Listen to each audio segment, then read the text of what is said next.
politique ak ni nu ko doon waxee ca njalbeen nga Chérif mu mel ne li fi xew ci atum 2020 bari na Cissé Lo waa APR dàq nañ ko président Macky Sall tase na Ousmane Sonko loolu yëpp atum 2020 la xewee ca pencum ca palais de la République pardon waaye bokk na ci itam di gën a fës mooy li ñu gis ci njeexintalu at mi ay farandoom ba mu tàmbale woon ci mel ne Aly Ngouille Ndiaye Mahammed Boun Abdallah Dionne ñooñu ñëpp da leen a remercier tàqaliko ak ñoom. bien sûr Fati ni nga ko waxee noonu la donc muy actualité politique boo xamante ne jax na ci njeexital at mi li ci gën a fës bokk na ci surtout mooy Idrissa Seck mi kenn xaarutoon ñu nommé ko mu nekk président conseil économique social ak environnemental wuutu fa Aminata Touré donc muy surprise boo xamante ni bett na ñëpp mais moom expliqué na gis na li fi xew ba léegi comme mburoog soow comme il le dit mook magi mu ngi noonu Idrissa Seck yegg si ñeneen dem ku ci mel ni Aminata Touré Aly Ngouille Ndiaye Omar Youm tool yi takkar naa sa woon na lool waaye Chérif def na ci ab taxaw seetlu ñu seetaan ko dellu siwaat léegi ci plateau bi. dimanche benn fan ci weeru novembre ca palais de la République bi ñeenti waxtu tegalee ay simili. Monsieur Idrissa Seck est nommé président du conseil économique social et environnemental. ginnaaw kàddu yi Seydou Guèye yi nag mu mel ni askan wi ñu bëri am nañ mbetteel bin xamee ni Idrissa Seck kon moom lañ tabb ci boppu conseil économique social ak environnemental mu remplacer fa Aminata Touré min dàq ñaar fukki fan ak juróom-ñeent ci weeru octobre ci décret. ñoom waa parti Rewmi am ñaari ministre ci gouvernement bi mu Yankhoba Diattara ak Ali Saleh Diop. ñu teg ci ay fan ñu daal di koy installer officiellement ci boppu conseil économique social ak environnemental. muy njabootu président muy sama njaboot. nañu jàpp ni ñun daal dellu nañu mel ni mburoog soow. li koy firndeel mooy tekki ndomba tànku Déthié Fall ci vice présidence bu parti Rewmi ndax député bi ba ministre de l' agriculture di jaar ci assemblée nationale daf ko doon diingat. il faudrait que cette vision je l'ai dit tout à l'heure quitte Diamniadio. gouvernement élargi bi nag tax na coalition Idy 2019 daal di tas ndax kilifa yu bëri yu ko doon jàppale ca élection ya ñoom dañoo àndut ak moom ci boobee dogal. du rekk coalition Idy moom moo tas ndax jot na it bu Ousmane Sonko tas na bi Boubacar Camara ne Macky Sall daf ko recevoir. beneen mbetteel ci gouvernement bu bees bi mooy ay ministre yu mag yoo xamante ni dàq nañ leen. di Mahammed Boun Abdallah Dionne Aly Ngouille Ndiaye ba nekkoon intérieur Amadou Ba affaires étrangères Makhtar Cissé énergie ak Oumar Youm mi doon dénk dem beeg dikk bi. terewul ñu des ci boobu parti di APR kenn rek lañ xamul fu mu féete mooy Aminata Touré. mi nga xamante ni bi mu jógee ci conseil ba tuddul benn yoon Macky Sall te gërëmu ko. parlerons de politique très prochainement mais pas dans cette enceinte. yamul foofu ndax nee na ñetteelu mandat kenn mënu koo xalaat fii ci Sénégal coow li tar ci wàllu politique Oumar Sarr it daal di dugg ci gouvernement bi moom mi nga xamante ni moom moo jiite parti bi di suqali Macky Sall ne ñeneen dina ñoo fekk si ko rawatina ay anciens candidats bu élection présidentielle mu jàpp ni kon ñoom liñ am rek boo ko méngale ci wàllu électorat mën na 85% kàddu yooyu mi ngi ko yëkkati ci fin décembre bi muy joxe prix Macky Sall pour le dialogue. Le dialogue pour moi c'est pas une question de politique politicienne c'est une question de réalisme.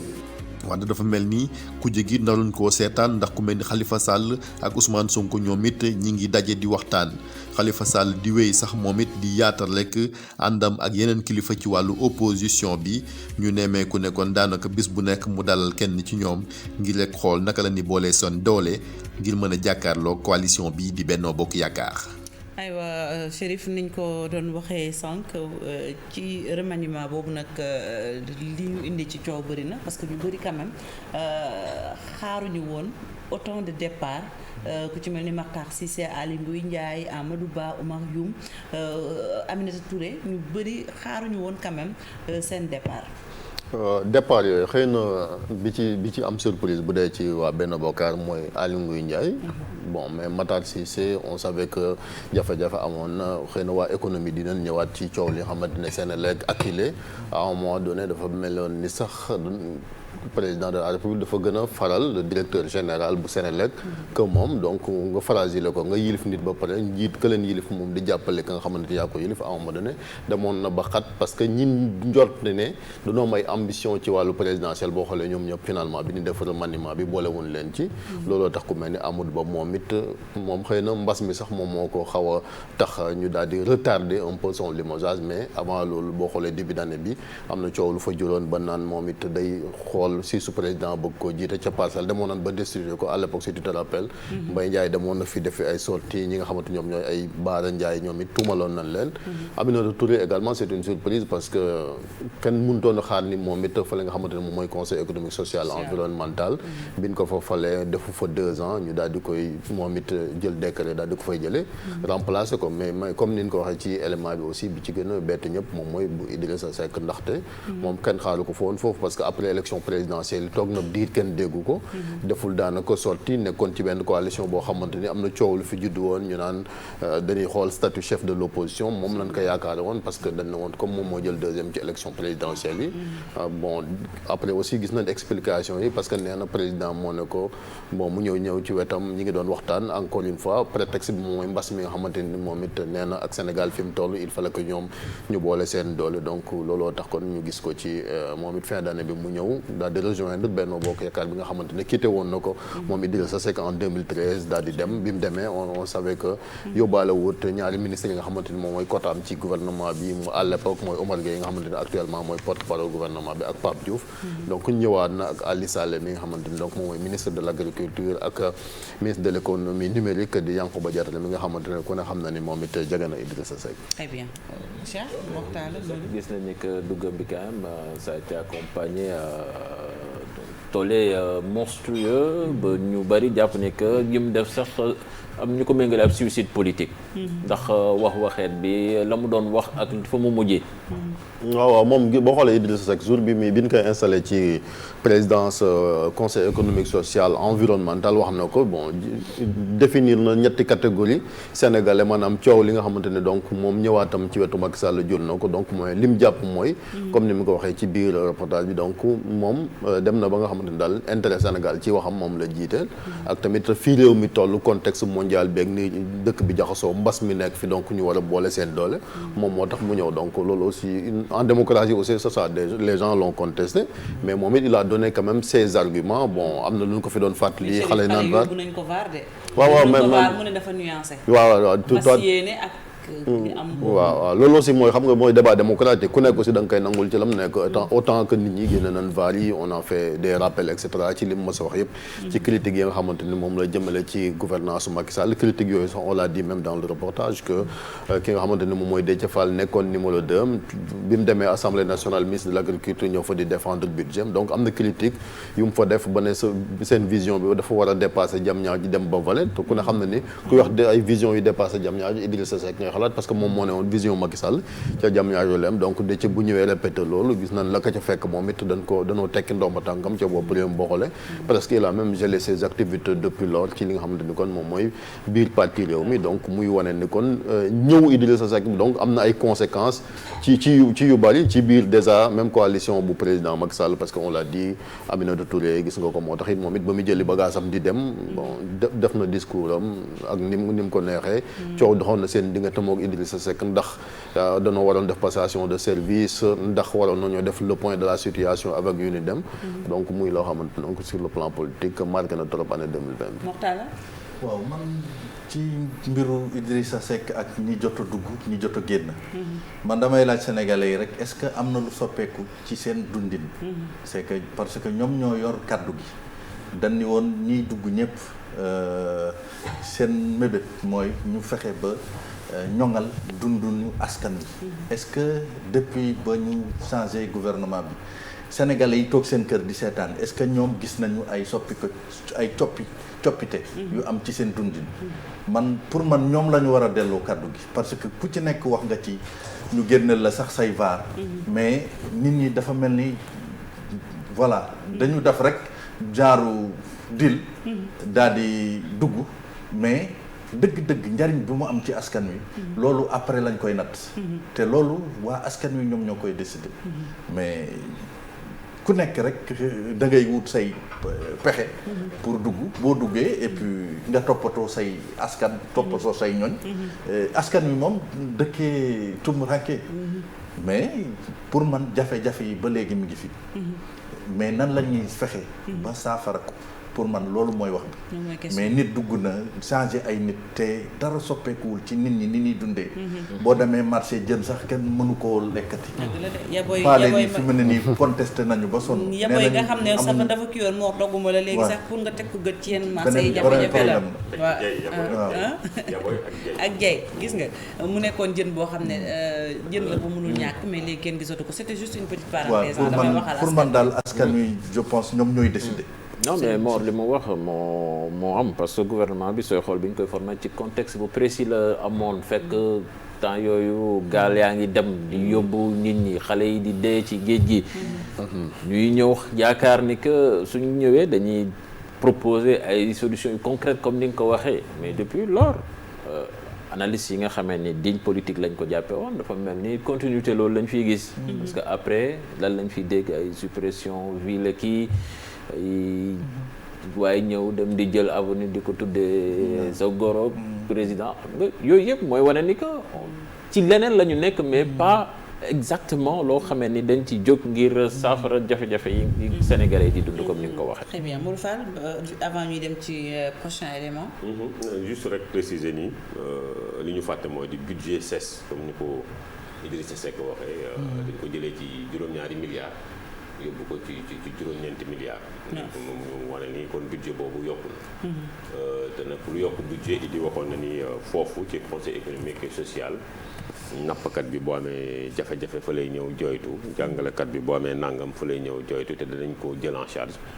boobu ba léegi li Mortal wax nag ñu ngi xaar ndaxte defe naa dëkk bi ñëpp a ngi jooy te jëlaguñu dara en charge. mu ngi noonu muy mbir moo xamante ne si xew na ni ñu ko waxee ci atum 2020 ak coow lu mu lang lépp ci wàllum politique. voilà balaa ñuy jeexal Chérif que du woon aussi ci papier bi jàll mouvance présidentielle rek lañu gis ku jéggi tamit. jéem nañu gis lan lañ ko reconfiguration si seeni côté. seen taxawaay Sonko ak Khalifa Sall. waaw am gis nañ ko mais quand même ba léegi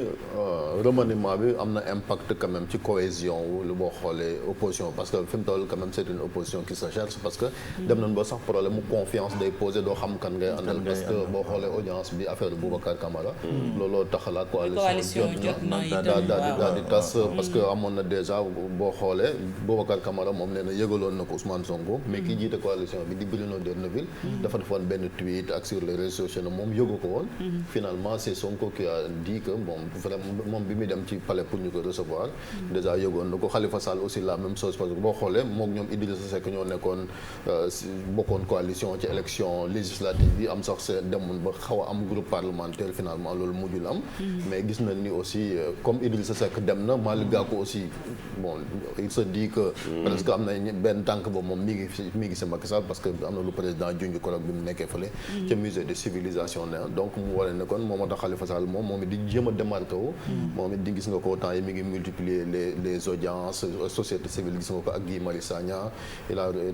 a reçu aussi ki nga xamante ne mooy Ousmane Sonko ñoom Habib Sy ay ñoom Mamadou Diop Decroix donc moom it mi ngi jéem a xool moom it naka lay def bu en face mu jéem a former benn front opposition bu mën a quand même yam ak doole ñi nga xamante ne ñooy Benno Bokk Yaakaar même si gis nga li président wax ne boo xoolee ñoom liñ jot a amagum liñ capitaliser boo ko xoolee daanaka 85% bu électorat bi léegi moom am na ko ndax amoon na 58% Idrissa Seck daal di ñëw donc ce sont ces calculs mais calcul yooyu yëpp dañ ci génnee askan wi on revient toujours à la même chose on rejoint toujours aussi ak li tardel Sénégal même anniversaire bi ñu doon célébrer fan yi affaire Mamadou Dia Senghor bi boo seetee Mamadou Dia tëj nañ ko fi 11 ans prison mais moom ba mu génnee dafa baale mais li mu wax je pense sénégalais yu bëri jàpp ñu ko dañuy Sénégal fi mu tolloon ci niveau de développement pour des querelles de personnes ñu tardeel Sénégal ci loolu nee na moom loolu mënul ko mën na nangu ñu tëj ko mais loolu mënu ko baal Senghor parce que li ñu reculer alors que nous étions si bien partis noonu sax la ko waxee pour man Wade jaar na fi Diouf jaar na fi toujours ay règles de compte politique moo fiy am Macky Sall ci règlement compte politique ak ñi fi jógee la nar a dem. parce que ñi ngi tongal la dame la Mami Touré. Aminata Touré. donc ñeneen ñi aussi boo moytul génnuñu ci Aly Ngouille Ndiaye. ainsi de suite ñeneen ñi génnuñu ci mais est-ce que. dañ fi nar a nekk. nit ñi am ay jafe-jafe ñu nekk di tongoo di xeex. nit da nga koy dugal kaso nit ñi génn. mu victimiser wu amaat code de popularité mais ba kañ. Très bien. muy c'est la question. lu am solo c'est ça la question dañuy desandi sax moxtaala ba léegi ak politique bi jóge ci loolu xewoon ci njeexintalu daanaka atum 2020 dem ci leneen muy gisee président Macky Sall ak ñenn ci waa kujje gi bokk na ci ñu ci mel ni Ousmane Sonko ak Khalifa Sall itam Assemblée nationale daal di itam voté wala bokk wax ci loi d'habilitation boobu atum 2020 indi na ay wax yu bare bari bokk na ci itam mbas meek mbiram coowal Mansour Faye ngeen baal ma ak Ousmane Sonko ñi nga xam ne itam ñoo yëngatu ci wàllum politique ñu bari bi ñu xoolee seen wér-gu-yaram itam am nañu jàngoro ji di coronavirus. ñu dellusiwaat ci mbir mi ak Alhassane Ba. talaata ñaar fukki fan ak ñeent ci weeru mars ñi nga xamante ni ñoom ñoo fare ci kujje politique bi daal di teew ngir fexe nag ba waxtaan ak njiitu réew mi Macky Sall li ko waraloon nag xam nañ ko mooy fexe ba jot li nga xamante ni moom mooy seen xalaat ci lu jëm nag ci légiférer wàllum ordonnance ci li nga xamante ni moom mooy jëm ci dogal yi ñu war a jël ngir xeex li di mbas mi Covid-19. Sénégal di dund ay moment yu am solo ci taarixam Khalifa Sall Ousmane Sonko Idrissa Seck mi nga xamante ni sax fekk si na nguur gi ci lu yàggut dara Issa Sall ak ñeneen daal di waxtaan ak njiitu réew mi président Macky Sall mu topp ci adoption ca assemblée nationale lii di loi d'habilitation ñu toftal si ñetti weer yi nga xamante ni yokk nañ ko ci lii di état d'urgence bi benn fan la woon ci weerub avril fanweeri député ak ñett ñoo teewoon ci téeméer ak juróom benn fukki ak juróom li ko waral nag mooy mbas mi ñoom ñëpp ñu voté texte bi nga xamante ni dafay jox pouvoir njiitu réew mi mu daal di joxe ay ordonnances yu jëm nag ci li nga xamante ni moom mooy wàllu yoon ngir fexe ba xeex lii di mbas mi maître Malick Sall mi nga xamante ni moom mooy ministre de la justice moom moo défendroon projet bi problème am ci diggante bi ndax choix yi nga xamante ni def na ko moom njiitu réew mi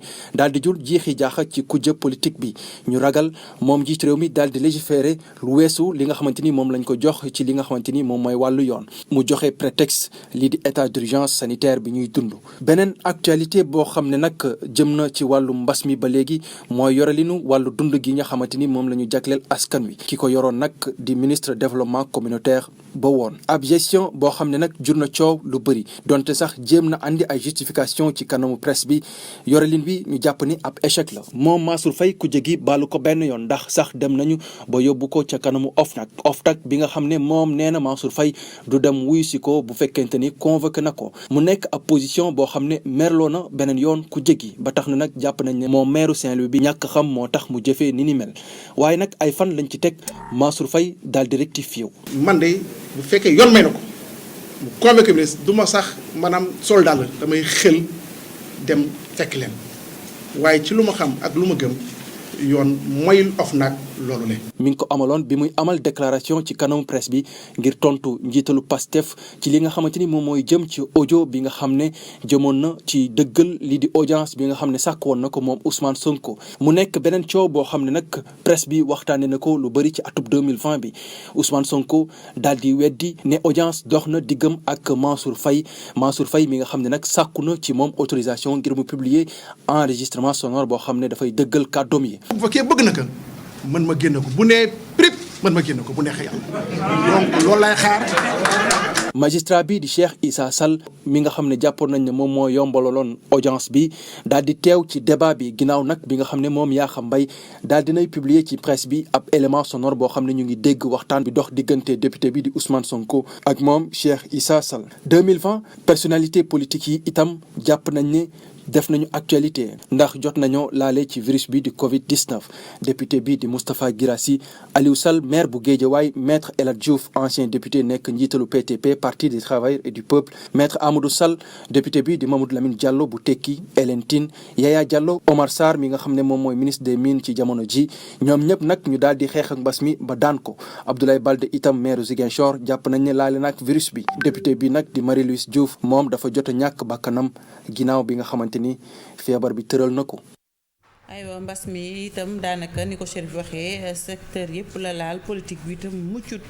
leneen laata ñuy ñëw a dellusiwaat ci waxtaan wi biir APR itam coow nee na fa kur ku ci mel ni Moustapha Cissé Lo digganteem ak Yakham Mbaye xam ngeen ne ñaga sonn na bañ ci doon wax sax ay audio yoo xam ne askan wi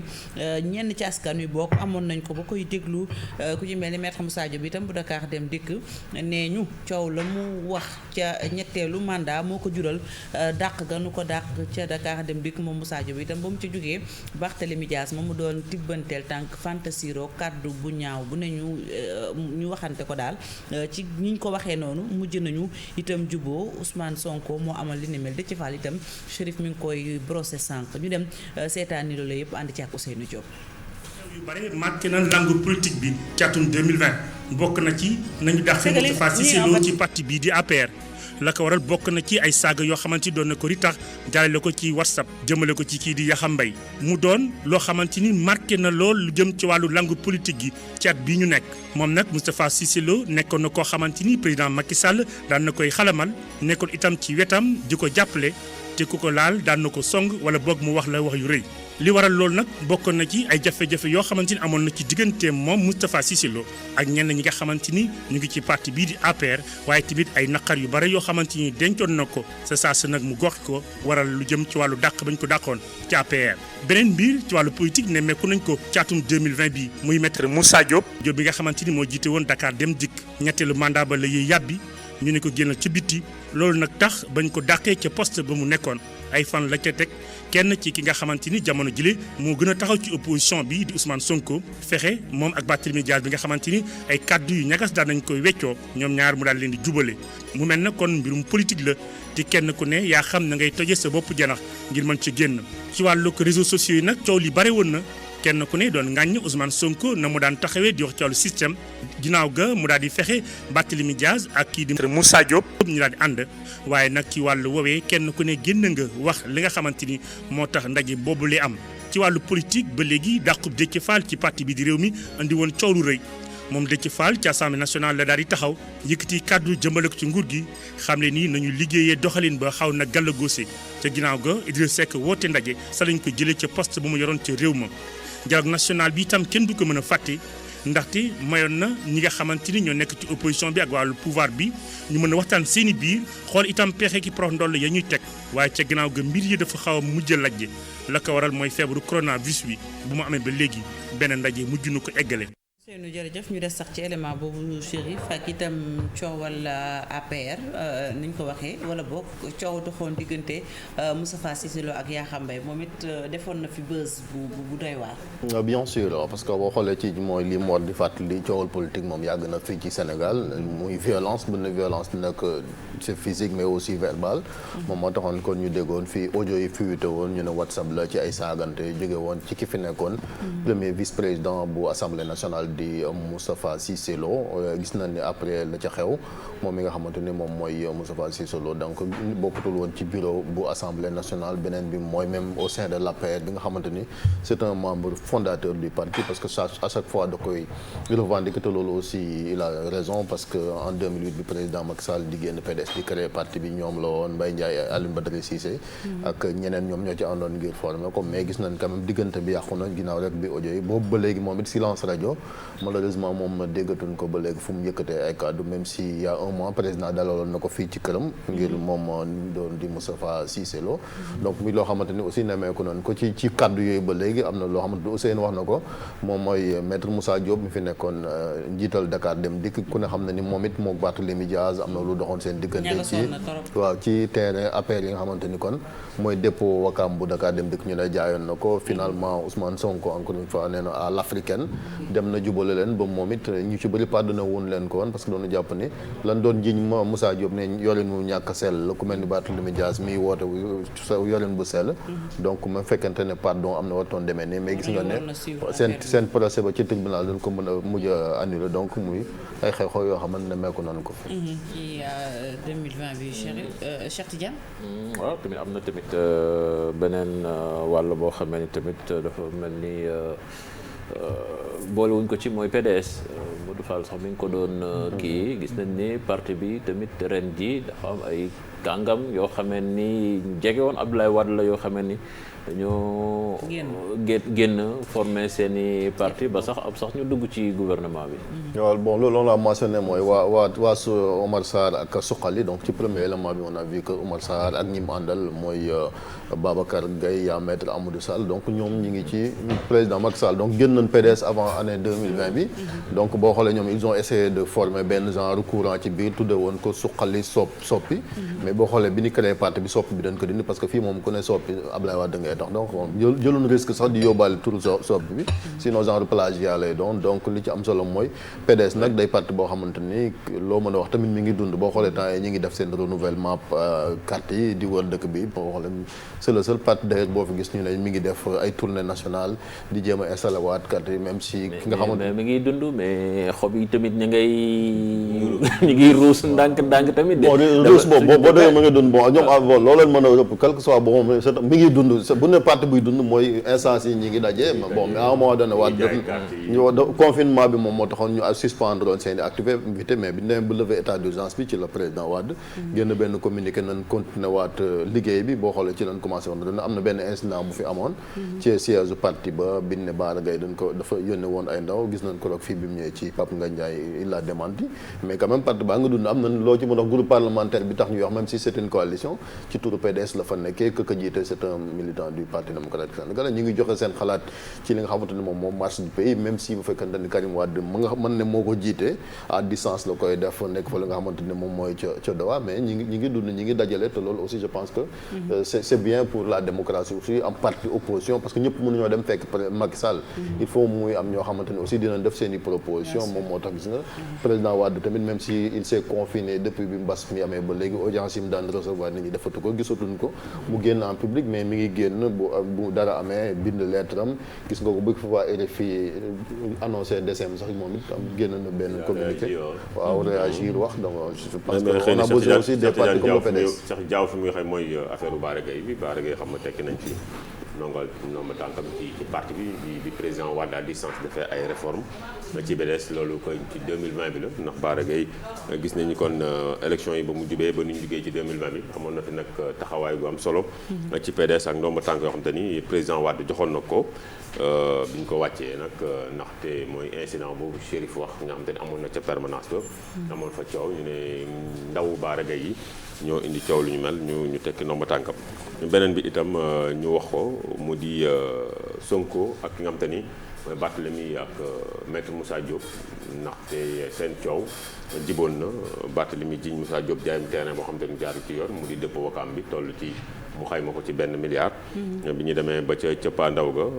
ca àtte ga ñu gis ni kon Sonko nee na moo dox jàmm jooju def ko à l'africaine wax ju bëri nag jóg na ci ñu bëri am na neneen lu ñu ko analyser mu dëppoo woon nag yàggul woon dara li nga xam te ni mooy coow Idrissa Seck Mburok Sow mi diggante ak Macky Sall ba sax ñu méngale